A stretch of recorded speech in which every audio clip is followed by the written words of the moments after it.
ఆడొకడు వీడొకడు మోపాడు. వాళ్ళు వీళ్ళు వాళ్ళ చెంచాగాళ్ళు కార్యకర్తల మీద కేసులు పెట్టాలనో కార్యకర్తల మీద దాడులు చేస్తామనో ప్రయత్నం చేస్తారు. మన ఇంటికి వస్తామని చెప్పారు, కానీ మనోళ్ళే వాళ్ళ ఇంటికి పోయారు. చింతపండు అయినాక చెప్తారు మా ఇంటికి వచ్చి తన్నీరని. సంకనాకనిక విలువాలనా రా చూసుకుందామని.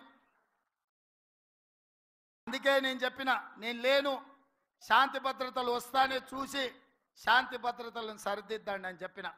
మా కార్యకర్తలు ఎవరి జోలికి పోరు, కానీ ఎవరన్నా మా జోలికి వచ్చి మా మంచితనాన్ని చేతగాని తనం అనుకుంటే చింతపండు అవుతుందని నేను చెప్పదలుచుకున్నా.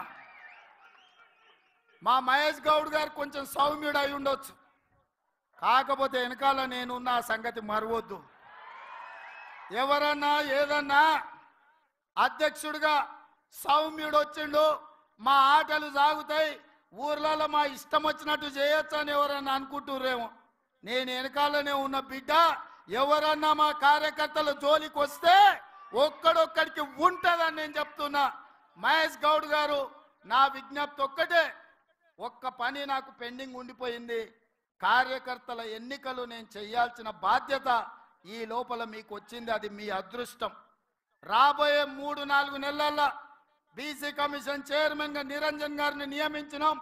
బీసీ జనాభా లెక్కలు తీసి వాళ్ళకు రావాల్సిన వాటా వాళ్ళకి ఇచ్చి సర్పంచులు, ఎంపీటీసీలు, జడ్పీటీసీలు, మున్సిపల్ కౌన్సిలర్లు, మున్సిపల్ కార్పొరేటర్లు, జిల్లా పరిషత్ చైర్మన్లు, ఎంపీపీలను చేసే బాధ్యత మన ఇద్దరి మీద ఎక్కువగా ఉన్నది. ముఖ్యమంత్రిగా నేను, పిసిసి అధ్యక్షుడిగా మీరు సమన్వయం చేయాలి. ఇప్పటి వరకు జరిగిన ఎన్నికలు, ఎమ్మెల్యేలు, ఎమ్మెల్సీలు, ఎంపీలు ఇవన్నీ నాయకులకు సంబంధించినవి. నాయకులు ఎట్లో గట్ల నడుస్తుంది, కానీ కార్యకర్తలు కష్టాలలో ఆ కార్యకర్తల్ని గెలిపించి వాళ్ళని సర్పంచులుగా చేయాల్సింది, ఎంపీటీసీలుగా గెలిపించాల్సింది, జడ్పీటీసీ, ఎంపీపీ, జిల్లా పరిషత్తులు చేయాల్సిన బాధ్యత మన మీద ఉన్నది. అన్నిటికంటే గురుతరమైన బాధ్యత, బరువైన బాధ్యత ఇదే. ఈ రోజు మీ భుజాల మీద అది ఉన్నది. అందరినీ సమన్వయం